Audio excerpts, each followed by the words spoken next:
Rod Pusey from Detail Bookie and Road FS. We are here again with Alex Russell in the Paint Correction Competition, or PCC, booth, and this is going good. How many people have you had to go through so far? I don't know, 8 or 9, 8 or 10, some 6, 7. And cut. So this year, a lot of changes. We're going to go over a couple of them real fast because we talked about them earlier, but two stations at once. Two stations at once. The leaderboard, different sander and painter. Different. So the scratches are deeper. Paint seems to be a little bit harder from what everybody's saying, but I mean, we can't make it the same every year. No, you gotta spice it up. Yeah. Next year we're gonna put pinstripes in the middle, and you gotta avoid them. Exactly. Pinstriping You in just the middle, gave me an you gotta idea, avoid buddy. it. Oh, yeah. No, listen, at the end of the day, it's a competition, and when we get cars that have scratches in them, you have to be able to figure them out. They don't just come to you, handed to you on a silver platter, the easiest paint, the easiest scratches. Correct. So, last year was a jump off point. We had some critiques about the paint and mostly about the sanding because it wasn't directional. Okay. So I found a different painter this year who could actually paint all the pans at the same time. Versus last year, I had a buddy who does spot spray work. So a few in the morning, a few in the afternoon, a few tomorrow, a few whatever. But the biggest thing, and really the only complaint we had was from that sorry ginger Aaron Knox, who interrupted us earlier, was that the sanding scratches didn't go the same direction. So this year we made sanding scratches all the same direction.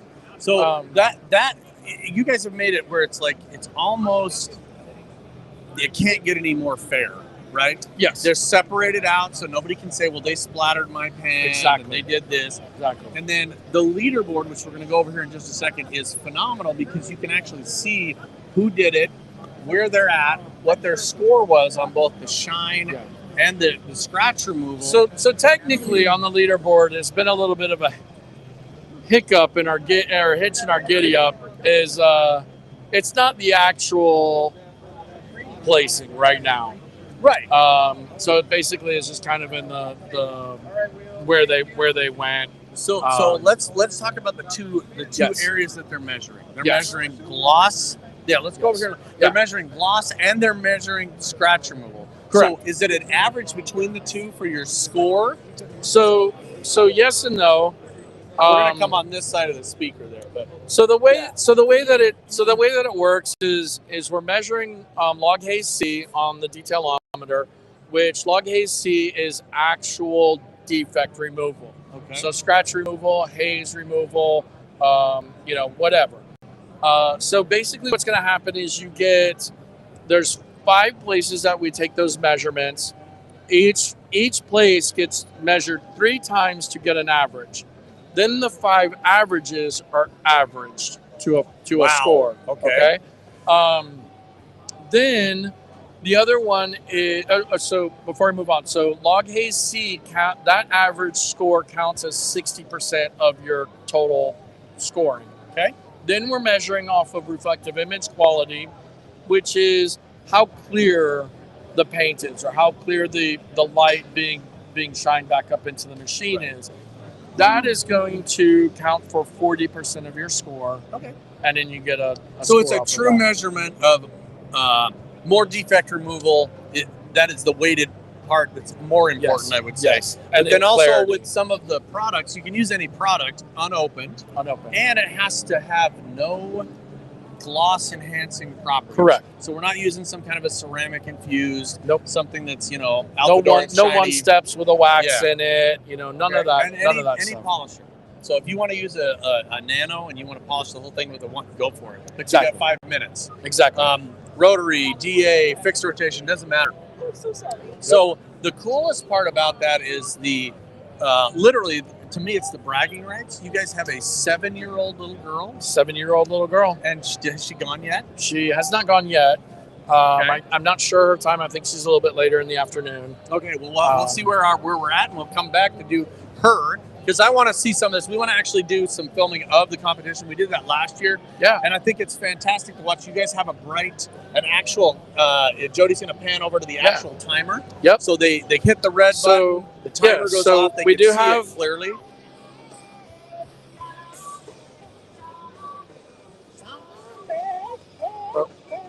There we go. So you can, so it goes to 5. You hit the button to start it. Yep. It does its countdown. When it gets down to 0, it'll make a loud beeping noise so that they know. They know they got to left the polisher and they're done. Yep. If they haven't wiped it off, that's it. You're done. So, and they do look a lot more even. But actually the paint quality looks a little better as well. The paint quality is better. Not as much orange peel. There's not as much orange peel. There's not as much dirt. And again, that's taking it from a spot spray guy to an actual painter who painted in the booth. So we're actually got somebody that's going to jump in here. Yeah. So basically what's going to happen right now is she's going to get 2 minutes to set up her machine and everything. Jason wrote, so they're going to take her pictures, so it'll go up there with her name, who she's with, who she uses, all that stuff. So she'll get her 2 minutes to get her machines plugged in, get everything kind of set up, ready to go. And then right now, Jason Rose is going to kind of explain everything to her. So right now we're doing a paint thickness reading. So the paint thickness reading only comes into play if there's a tie. Did you have what's the average thickness of this panel when it's coming in before they start? So I have the same row point paint thickness meter that I gave to the painter.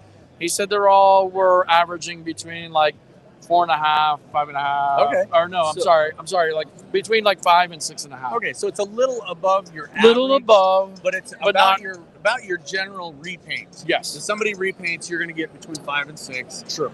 Depending on if they've done anything to the coat below the new paint. We wanted it above 4 because 4 is kind of what's on new car paint. Yeah. We didn't want it above 7, because then it's just getting too thick.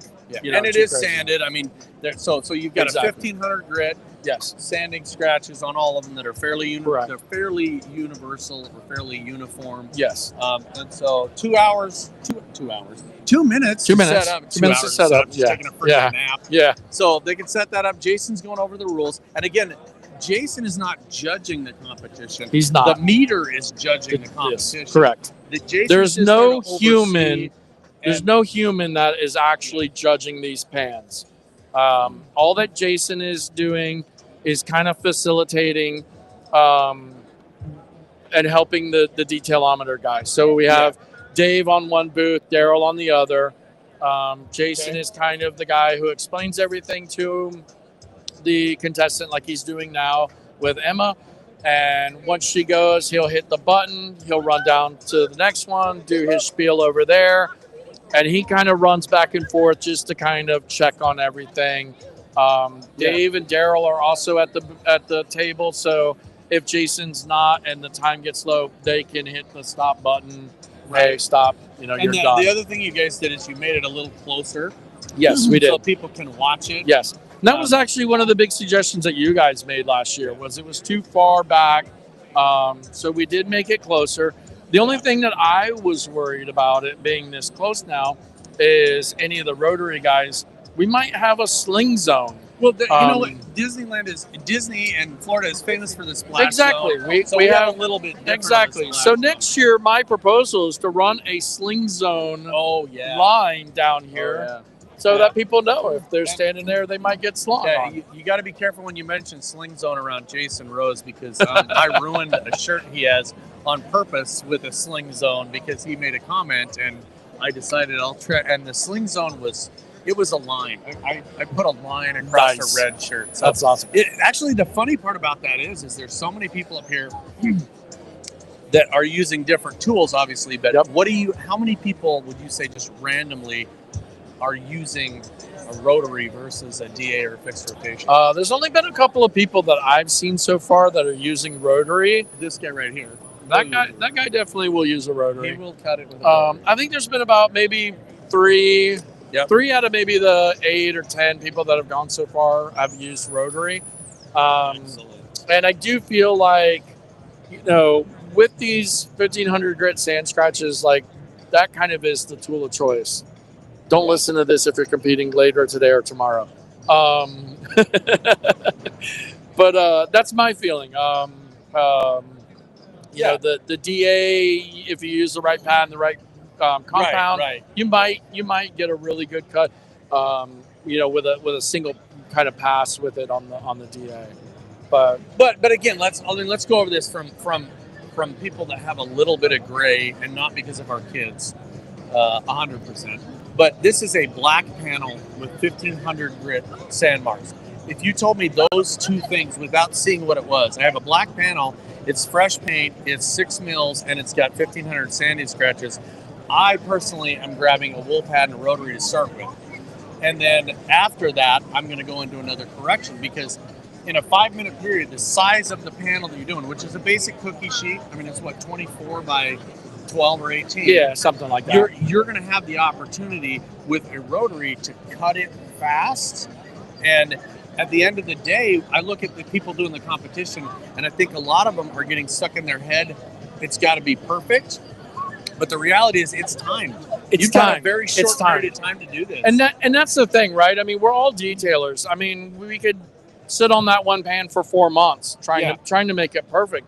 But when it's timed, and that's the other thing that people have to understand, it's the best finish in 5 minutes. Yep. You know, so yeah, I mean, you might not have, you know, absolute perfect 0.0 log haze removal or 100% RIQ. But you just have to be better than everybody else in your defect removal. And here's the interesting part: is we watch her set up, and we don't have to be like golf. We're not whispering. Okay. So we are talking about. I'm just like, and here we are. Yeah. The fourth one. So she's actually got 2 different brands of polishers. Correct. A third brand of chemical, and a 4th brand of pad. Correct. Which this is reality. All of us in our shops have different tools for different things, right? The pad that I choose as my wool pad may not necessarily be the same company that I've got my mid-level, you know, 2-step correction pad. Correct. And we've got a rotary, and we've got, it looks like, I think that's a DA. That's the new liquid elements. I believe it's DA. Yeah, I think it's a DA as well. Yeah. So now we're talking DA and rotary. Yep. Which so far my money's on her, because that is, you know, we're talking about. I see a microfiber pad. And I see a, what do they call that? It's not real wool, it is synthetic wool. Yep. Pad, Lake Country, both of them. Yep. And now we're going to open up some Lake Country foam. One of my favorites, Lake Country Orange. Gotta love it. Orange, was that the Orange SDO? It's the orange, yeah. And then we're going to go with, black. Okay, so she's got 4 pads. Yeah. 2 of them are heavy cut, and there's a good mid-level and then a really fine finishing pad. Starting with the... My money is really on her now, because she's going with a really aggressive cut for her first cut. Yeah.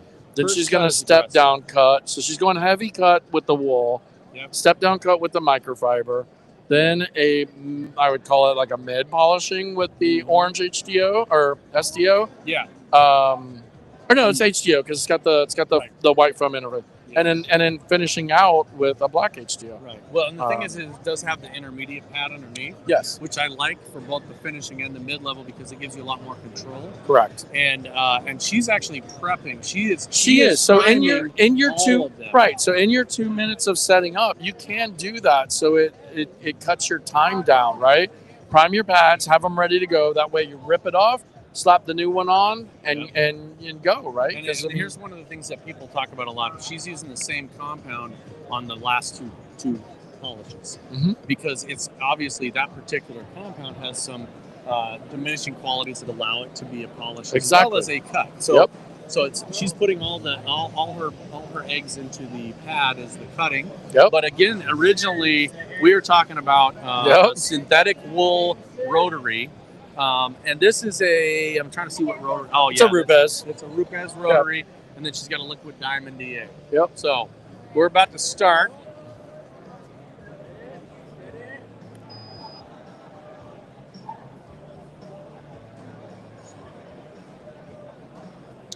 Centering the pad. See, for me, I would have had my pad already on before I said I was ready to go, because she's kind of dimension. Yeah. But it's all again, good. We're talking about a really aggressive cut. Yes. There's no intermediate pad. This is a really thick synthetic wool, and it looks like a heavy cutting compound that's going to go to town here. Yep.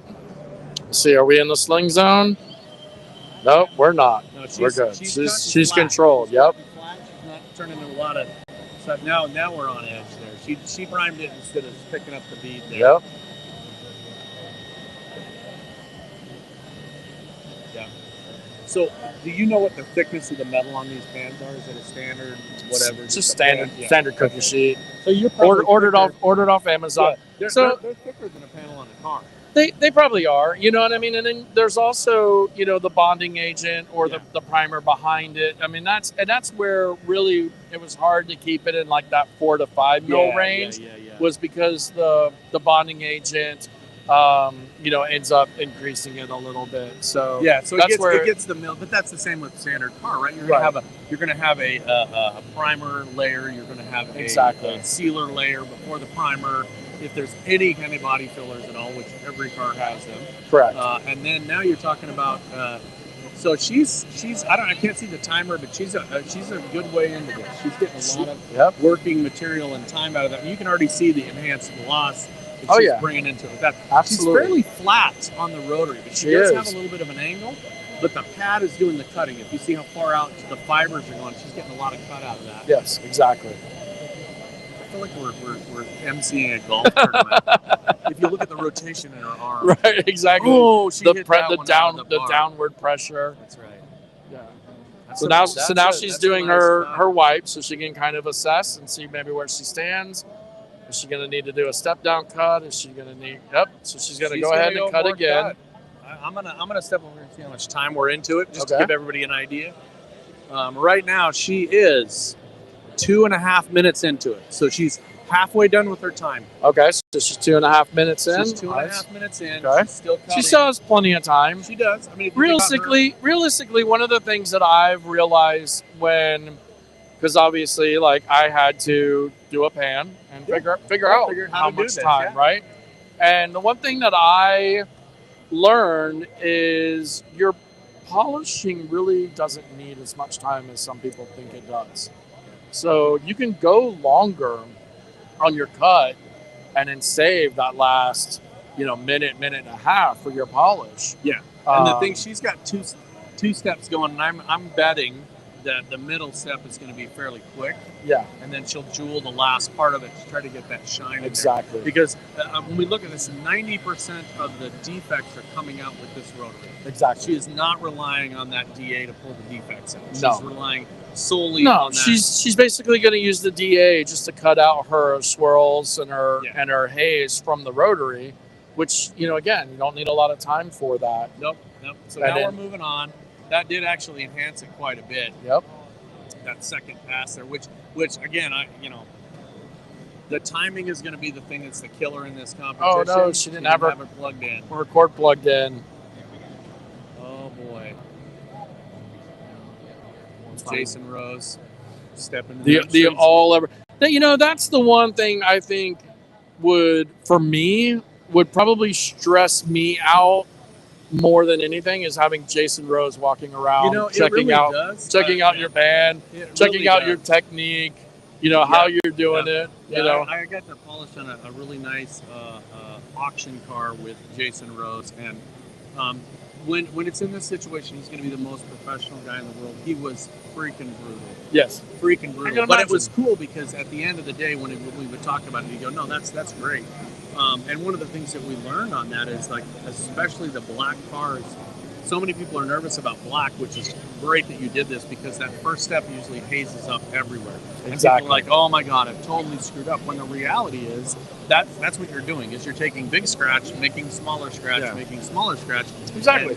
I always explain it to clients or people that don't know that it's similar to sanding. I mean, if you understand sanding, you're always going to start with your most abrasive, and then go to your next less abrasive, next less abrasive. You're just removing those scratches. Right, exactly. Slowly, a little at a time. Exactly. She is going to be done. She did 2 steps. She's done. 2 steps. She nice. Probably ran out of time to get She did to get that final in there. But so now Jason, he's going to do a panel wipe. That'll remove any any fillers, any kind of Yep. gloss So enhancement. from the Jason's compound. applying, but he's actually letting her do the panel Yeah. wipe because again, we wanted to keep ourselves out of it, so nobody could be like, "Oh, Jason Rose put a scratch in it when he did the panel Yeah. wipe for me," right? And here's the thing is like if this was your first time, like we've already picked out some things that she already knows, right? Like Yes. I would have had the pads on the polisher. Yes. I would have had the compound, make sure it's plugged in. Make all sure that the stuff. second machine was plugged in. Yeah. And literally give yourself the time to, and I would have, I mean, personally on a vehicle, I would have done the same thing she did where I would have taken a second pass Exactly. with the wool because that's going to give you the cut. And Yes. if you're seeing the defects with your eyes, you got to take them out of there. So Yeah. probably a wise move there. And I'm assuming she did fairly well because this. And this has got a I'll lot tell of you what, gloss. I mean, and all the practicing that I've done with this to get the readings that I've gotten, and some of you guys online have probably seen me bragging about it. But the way that I did it was I cut with and then I went down to a step down with Yeah. and exactly. then I went and polished it out with a. Yeah. So, I mean, if you follow those techniques, you should be able to Exactly. score a pretty good score. Yep. Well, Well, and realistically, that last step that she did not get to do, that is really the icing on the cake.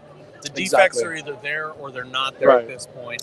And, Right now, it's just going to be probably whatever like haze is in there, DA Yeah. haze from the pad, which that last step would have taken out a little bit more. Yeah. But the other thing too that you have to kind of think about or whatever is even if you can't get all the scratches out, it all depends on where the template, when it's placed and down, that's the only spot that's getting the readings. So, the whole other,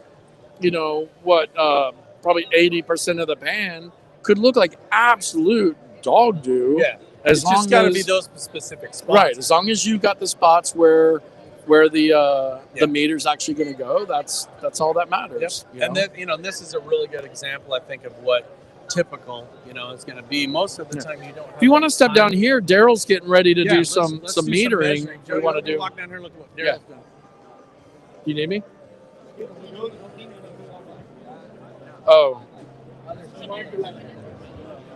Tell you in a minute. Okay. So we're going to jump Have down here, try to sneak in here and watch Daryl do some of the measuring to So show how they're kind down of doing here- this. There's a template where they're taking Yes. the measurements so that they're all in the same spot on Correct. every pan. And so what we did differently this year with the template was we made it a soft, full on with the holes cut out. Because last year we had a little plastic template that the machine actually fit in, and then they had a border template, and they were sliding the machine around, and that plastic was creating scratches in the paint. So if we were going to display them, we didn't want to all kinds of have scratches in them, right? Because Mike Phillips was, here competing, and if his paint still had scratches in it, everybody would be like, Mike Phillips doesn't know how to detail, Yeah. So this year we went with a full-on template with the holes cut out, soft. It's got Velcro, so it actually Velcros to Right. So it gets the precise board. location. Right. So that you're being, again, as fair as you can possibly be Correct. in these circumstances. I mean, these are as close as you can get to the same, which is Exactly. what everybody needs to have in a competition. And he's doing 3 readings per, and then we take an average of each spot to create an average. Yeah. Oh, that's fantastic. So, yeah, I mean, the nice part about it is with the 2 different numbers, there's a possibility you could have really good shine, Yes. but not remove a lot of defects, or vice versa. You removed a lot of defects, but again, you didn't get that shine because maybe you didn't get that last step in, or, your compound, or you didn't Correct. get pressure, all of the other things. There's so many different variables in it, right? It's the humidity, it's the compound, it's the pad, it's the person, it's the pressure. So it's the polisher. All of those things come into play, and that's why I think it's very cool that last year none of the big name people won top 3. No, at it all. was awesome. Because they might be using something that works really well on vehicles, but again, this is a stop in time, and it's a pan. So love it. Absolutely. All right, well, we will come back and check out some more competitions later. Thanks for hanging around with us. If you have any questions